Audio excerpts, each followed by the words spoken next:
Hi, I'm Jeff Gonzalez, president of Trident Concepts, and today I'm here with Brownells Daily Defense to talk to you about our home defense plan. So when we're designing our home defense plan, there are a lot of things we need to be careful about. We need to be thinking not just about criminal activity, we need to be thinking about what do we do in a fire, what do we do if we have a choking incident. These are all part of our home defense plan or emergency plans that we have in our home. But in specific, when we talk about a home defense plan, what are we trying to think about? There are really four main incidences that I want you to start to consider. The first is an unsolicited knock at the door. When does that happen, first of all? Does that happen during the day when typically you're more likely to have home deliveries, people coming up, whether it's just recently with the census, whatever the case might be? It's more reasonable to expect that during the daytime. So we need to try to start by having an understanding of what is unacceptable, what is unreasonable. Well, I would say pretty much any time in the evening after dinner. After that, it becomes a little bit suspicious, and we want to approach that unsolicited knock with a degree of suspicion.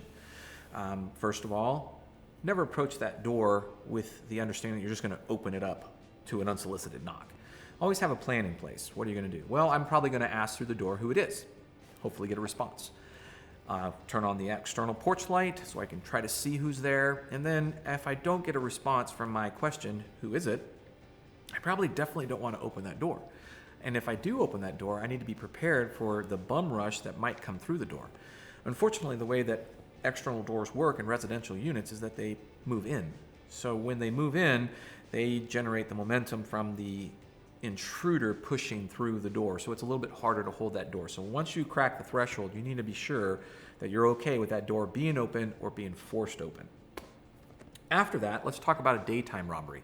What if you are home when somebody tries to break into the house and steal your effects?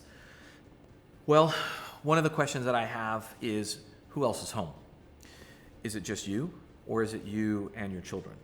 And if it is you and your children, where are they?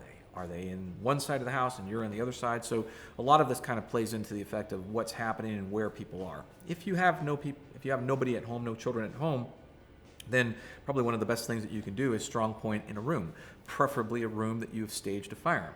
That would probably be the master bedroom. Then you also need to have access to some sort of communication device, whether it be a home phone or your cell phone.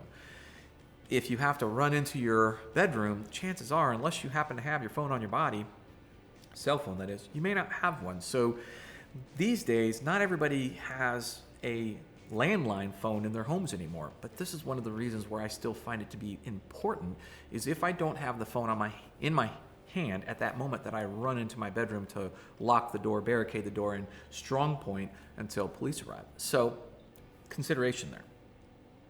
Then the next is nighttime break-in or nighttime robbery. You're asleep, lights are out, it's dark. There's a lot of things at play here. First is that you're probably being woken up to a loud disturbance, windows crashing, door being forced in, dogs barking, whatever the case might be. And your immediate response should be to assess the situation. What's happening, right? After that, realize that it's nighttime. You're in your bed, which means that you have to locate the sound of the disturbance. Where did that happen? Did it happen on the first floor, second floor, living room, maybe a kid's bedroom? Try to do the best that you can to immediately assess where the noise, where the disturbance came from. Next, I now need to move through my home in the dark. Now, you have the advantage of knowing the layout of your home. So the question is, do I turn the lights on? Do I keep the lights off? And that gets really into the weeds as far as tactics are concerned. And the reality is that the situation is going to dictate. Maybe it is the right thing to turn the lights on. Maybe it is the right thing to keep the lights off. It's too difficult to really address that right now. The last scenario that you have to think about is a robbery in progress. You come home and you discover that your home is being ransacked. It's being run through with criminal intent. What do? Well, if you walk in and you recognize this immediately, the best thing to do is to walk right out. Get back in your vehicle, lock the door. If that's not available, run to a neighbor's. If that's not available, just run. And in the process, try to contact the police and notify them of what's happening. If you happen to be in the home and you really can't get out, well, then we get back into the strong point. Lock yourself in a room, preferably a room that has access to a firearm and definitely a landline that you can call the police. So one of the things that's important behind any of these scenarios is rehearsing them. Having a plan is one thing, but rehearsing them is very important. And even if it seems like it's silly or not important, I promise you that there's a lot of things that you're going to discover in the process of these scenarios that's going to help you to understand them better. You realize, oh, maybe that's not going to work, or maybe we should add this. So the way that I try to reference this is, remember how we used to always practice a fire drill in schools, where we would practice how we would get up and get out and go into a playground area and muster in our classes and wait for it to be over and then go back into the class? Think of all of these scenarios as a fire drill. You need to practice a fire drill, what to do in case of a fire. So if you do that, what you're going to discover is there's a lot of opportunity for fine-tuning your plan, changing your plan, or realizing that, man, I need to have a better plan. Whatever your questions are, I would love to hear them. Please feel free to post them down below. Until then, I'm Jeff Gonzalez. Take care and stay safe.